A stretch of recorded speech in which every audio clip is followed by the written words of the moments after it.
8:16 de la mañana, estamos de retorno en altavoz en Radio Vital 91.1 FM y también a través de Movistar Televisión. Nos acompaña el economista José Tapia. Muy buenos días, ¿cómo está José Luis Tapia? Él es economista, director del Instituto de Libre Empresa. Bienvenido a altavoz en Vital, ¿cómo estás? Muchas gracias, Camila, muchas gracias, Rumi, por la invitación. Buenos días. Se ha aprobado recientemente en el Congreso un proyecto de ley, el proyecto de ley 9397, que propone declarar de interés nacional el reconocimiento de la raza canina, estamos hablando del perro pastor Chiribaya, como patrimonio cultural de la nación. Es un tema importante. Para el Congreso es importante, pero ¿crees tú que en este contexto de crisis, de complicaciones económicas, de movilización, paralización de los transportistas el día de mañana, porque hay inseguridad creciente, ¿crees tú que los legisladores están haciendo bien su chamba para servir al país? Ellos están en la nube, obviamente, porque no tienen en cuenta pues lo que tú acabas de escribir, ¿no? Tenemos un problema de inseguridad, ¿no? No se puede Principalmente. desmerecer, obviamente, que se le pueda dar valor a una raza canina originaria del Perú. Estamos hablando del perro Chiribaya. Que además viene de Hilo, de donde estaba mi familia, así que... Exacto. Yo creo que es importante. Sin embargo, digamos, el contexto en el que se realiza la aprobación de este proyecto de ley, pues, es uno de los más cuestionables. ¿Es así? Es por la oportunidad, ¿no? Mucho también se dijo cuando se aprobaban leyes que no era la oportunidad de hacerlo, ¿no? Exacto. Entonces, tal vez en otro momento, porque tenemos un momento cuasi de emergencia, ¿no? Mira, tú los titulares de los periódicos, los medios, hasta en TikTok, es asesinato, muerte, acribillamiento, padre e hijo en la puerta de su casa, taxistas, también matan a choferes, mototaxistas, a mototaxistas e incluso hasta cobradores. Y que a esto gente también, inocente. A esto también se suma que tenemos a, 4 expresidentes en prisión, ¿no? O sea, la imagen del país, como decía también Julio Velarde, es cada vez peor. Sí, a lo contrario, que se supone que cuando uno observa que los presidentes están siendo, digamos, bajo el procedimiento judicial, internados en un penal y todo el mundo dice que bueno, está funcionando la justicia, a nivel internacional tiene otra lectura, porque ellos señalan que viendo presidentes que entran a prisión, lo interpretan como que los presidentes roban y el sistema político debe estar funcionando algo mal, porque si no, ¿cómo se explica que 4 presidentes o 5 presidentes tengan problemas con la justicia? ¿Y qué tanto los congresistas viven en las nubes para aprobar cosas que realmente son importantes, pero de alguna manera el contexto no es el adecuado? ¿Por dónde podríamos reencauzar, digamos, la labor parlamentaria? Por ejemplo, no aprobando esta ley que ahorita ha sido aprobada, la ley famoso Climper 2, que está otorgando beneficios indebidos a empresas agroexportadoras, bajándole el impuesto a la renta de 30 a 15%, el salud de 9 a 6% y algunos factores por ahí laborales, ¿no? Tú eres el economista liberal. Sí. ¿Por qué te opones al desarrollo del país con una ley que va a permitir trabajo a miles de personas? Porque la palabra desarrollo al país en realidad es desarrollo sectorial, ¿no? Y que a veces, como hacen la minería también, pone ciertos conceptos diciendo de que ellos son el desarrollo del país. Es el desarrollo del sector del país, pero el país es más grande que la minería, más grande que la agricultura. Realmente el país es todo un conjunto de sectores. Cuando nosotros nos oponemos, los liberales clásicos, a ese tipo de ley con nombre propio, con 300 empresas agroexportadoras, es por el principio jurídico de igualdad ante la ley. Todos debemos ser tratados por igual y no hacer discriminación legal porque tú eres agroexportador, pagas el 15% y yo soy comerciante y pago el 30%. O sea, no puede haber esa discriminación. Las MIPES del país, por ejemplo, que generan muy buena cantidad de empleo en el país, ¿pagan 30%? Algunas, no todas, porque inicialmente cuando ellos ingresan a este famoso nuevo RUS, así es, tienen un concepto de pagar 20 soles, 30 soles, de acuerdo a las ventas, etcétera, y que conforme vaya incrementando sus ventas, van pasando a otro régimen, digamos, tributario, donde ya a un nivel de ventas mayor ya empiezas a cobrarle el 30%, ¿no? Entonces, esto revela la idea de que todos debemos ser tratados por igual y no algunos sí y otros no, ¿no? Uh-huh. Ahí nace la injusticia, justamente, ¿no? ¿Y qué le responde a quienes consideran que esta ley, si bien significa un impacto en el fisco, en la recaudación, digamos, esto no se va a ver de alguna manera, digamos, afectado porque también va a generar trabajo, va a generar mayores ingresos por otro lado?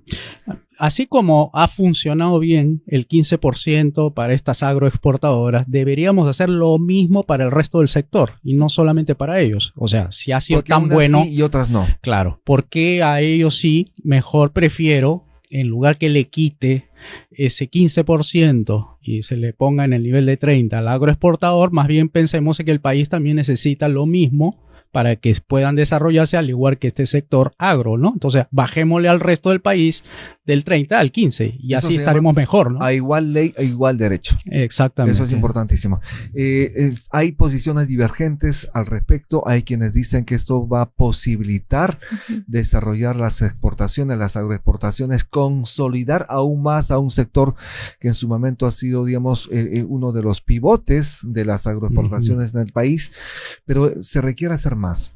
Como sabes perfectamente, se requiere hacer más. Sí, y hay quienes dicen que obviamente esto va a generar un forado al fisco. Se estima en 2.000 millones de soles. De sol anual. Anuales. Estamos hablando de 20.000 millones de soles de un forado al fisco en 20 años, en 10 años. ¿No? Y esto le estaría dejando una suerte de una papa caliente al próximo gobierno. Menores recursos para poder hacer esas obras de infraestructura, vial, carreteras, obviamente, hospitales, puertos, salud, pagarle a policías, pagarle a militares y otros más?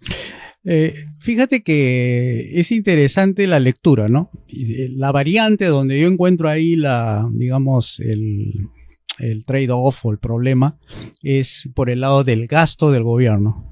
¿Por qué tanto se enfatizan algunos economistas en el tema fiscal? O sea, como que al gobierno le hace falta recursos cuando sabemos que el 13% del presupuesto ejecutado se va en corrupción. O sea, se va a esos 20.000 millones que tú has señalado, se va en corrupción. ¿Por qué mejor no atacamos a la corrupción?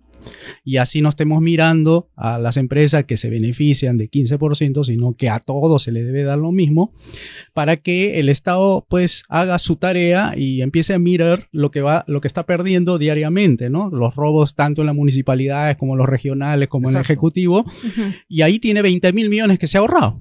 O sea, ¿por qué está tan el gobierno como los economistas que ven en las finanzas públicas preocupados por el hueco fiscal, los 20.000 millones que deja de percibir por estas rebajas impositivas?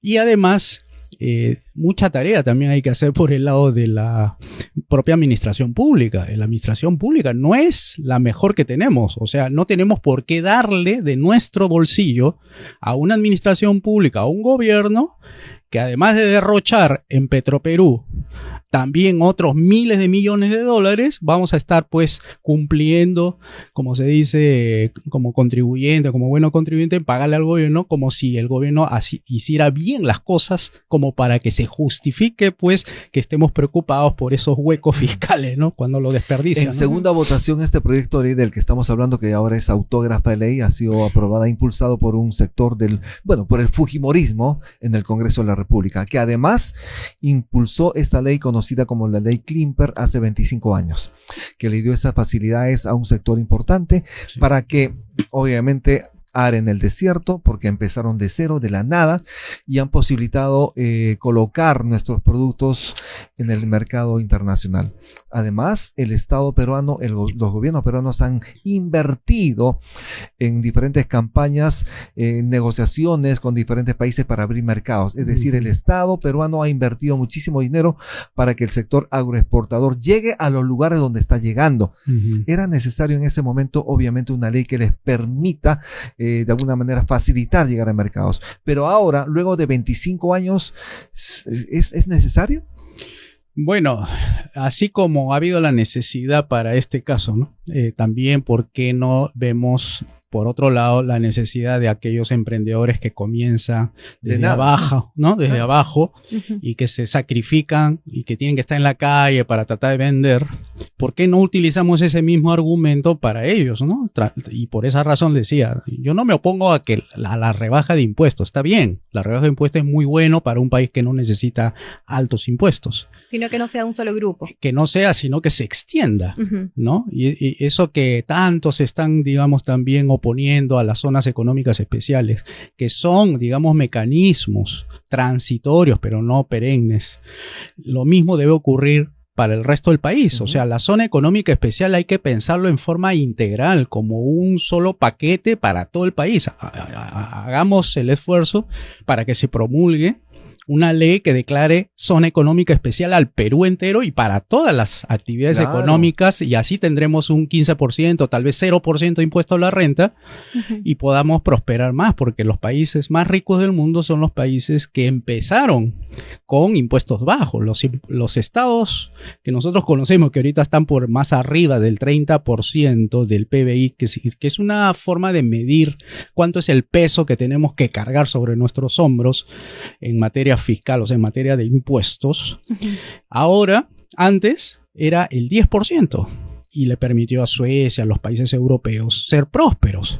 Y ahora se dan el lujo de tener un estado del 60%, o sea, más peso, para contribuir, se supone, a la parte previsional, o sea, a las pensiones, a los seguros de desempleo y todo eso. Entonces, ¿por qué no hacer lo mismo como le fueron muy bien a los países europeos, comenzando por el 10% de impuesto a la renta? Una última pregunta para terminar. Yo te agradezco muchísimo, José Luis.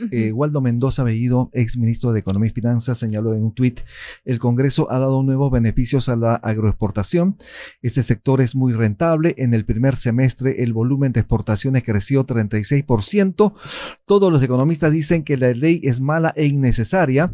El ministro de Economía, que se respeta, debería observarla. ¿Crees tú que el gobierno de Dina Boluarte observe esta norma?